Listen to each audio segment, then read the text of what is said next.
lot of times you have the story first, and then you come up with the enemies. But this time around, our artists came up with a group of amazing, high-quality enemies, but we couldn't put them all in, so we had to figure out how we were going to organize them. So we started out with getting 4 greater fiends, who are kind of the big bosses of the game. You may call me Alexei. Wolf, greater fiend and ruler of storms. I am Sidonius, ruler of flame. I am Elizabeth.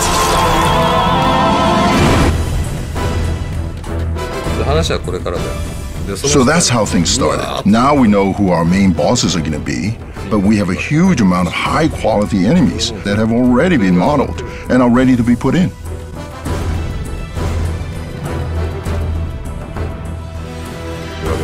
Now, for various reasons, we can't put every single one of those enemies in. We went in and decided what enemy was going to be in the game and which were not.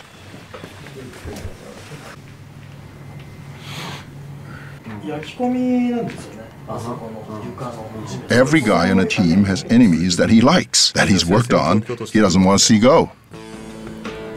We might be out drinking one night and one of the team members will saddle up to me with a drink and he'd be acting like a door-to-door salesman.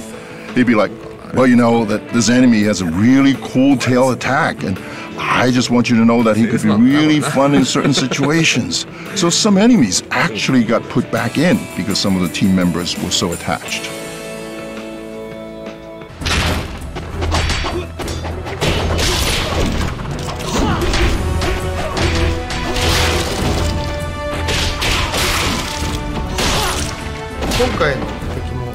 The enemies in the game, they really come at you with everything they've got. They're just filled with a desire to finish you off. That increases the pleasure that you get when you finally defeat those enemies. The enemy AI is responding intelligently to the battle that's going on. So the way you injure the enemy AI is going to actually influence the way they fight you. The intensity of the fighting is going to be ratcheted up because this enemy is going to feel more threatened. They're going to be desperate. You almost feel like you're playing against a human player. The first game was basically, you got an enemy's life down to 0, now he's dead. But in this game, you can lop off limbs and then do an obliteration technique which will finish an enemy off quicker.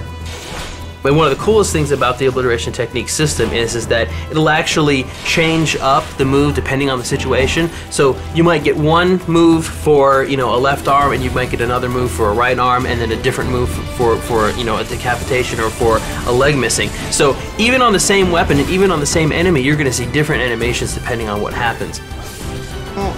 So if an enemy loses an arm or loses a leg, their AI will change accordingly, and the attacks that they do will change accordingly. If an enemy has lost an arm or a leg, you can finish them off quicker, so you have the incentive to finish the battles faster.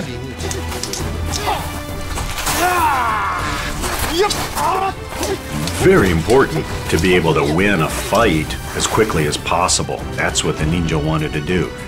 Get it over with very quickly so that somebody else wouldn't sneak a lucky move in or wear down the ninja or give them time for their allies to show up and assist them. So it became very, very important. One move, fight's over. Itagaki-san has talked about a lot in interviews. There's definitely a idea in the Japanese warrior code that you know, if you're fighting a guy who's, you know, reasonably skilled, that there should be a certain amount of respect. Hayabusa, you know, respects this, and rather than letting an enemy, you know, suffer, putting them out of their misery is one way of saying, hey, I respect you, you fought well, now it's time for your soul to go on to the next plane. Hatsumi Sensei teaches that ninjutsu is the art of 1,000 forms and infinite variations. The weapons of the ninja were as diverse as they were deadly. The ninja would employ tools that fit into the community in a way that maybe they didn't even look like a weapon. We've got a number of great new weapons that are making their first appearance in Ninja Gaiden II. The goal is to make every weapon good enough that you want to play the entire game through it. And you're going to feel like you're having a unique experience each time. We have the scythe. What this is a long, heavy, powerful weapon that Hayabusa can wield that has a very large area of effect. It has a very wide arc. This is something that is very fun to wield, and it's very satisfying in terms of just being able to cut through enemies.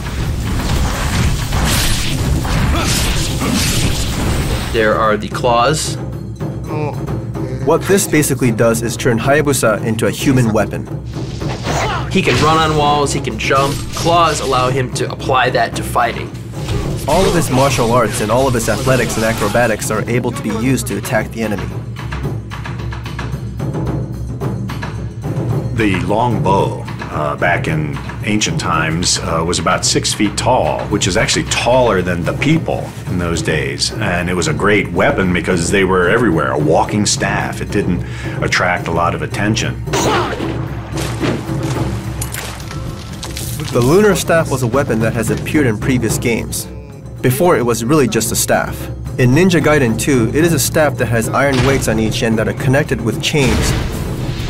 And each of these iron weights have spikes, so, as you can imagine, as you're swinging this thing around, it is incredibly lethal. The kusarigama was a very interesting weapon. On one end would be a blade on a handle sticking out, long chain, and on the end of the chain would be a weight. The cool thing about this weapon is you can not only do cutting attacks with the sickle portion of it, but you can also do pulverizing and smashing attacks with the iron weight that's attached on the end.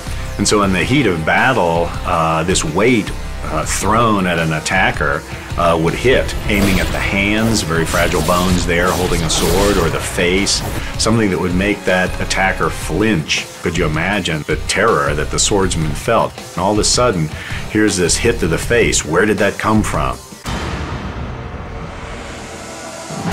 You have the tonfa. It was what the nightstick is based off. You hold them in each hand and it's swung to hit enemies.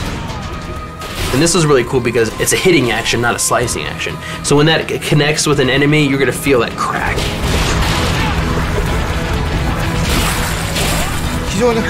These are weapons of Okinawan origin. You hold them in both hands and swing them. They're very similar to the claws in that they're very speedy and can hit the enemy multiple times. With the tonfas, you can actually pulverize that limb into basically ground meat.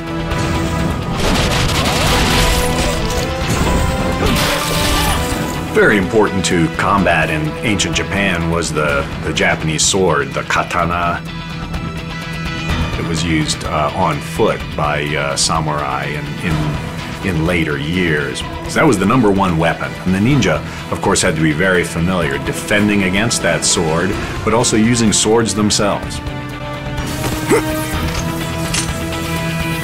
In the first game, the dragon sword was pretty much considered the default weapon and the best weapon, and if you wanted to get through the game easily, use the dragon sword.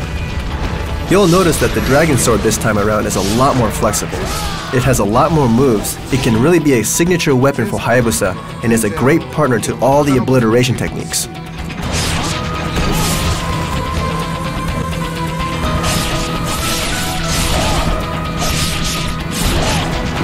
There was a skill of fighting with 2 swords at the same time, and so you can imagine how confusing that would be to an enemy who's used to seeing just one at a time.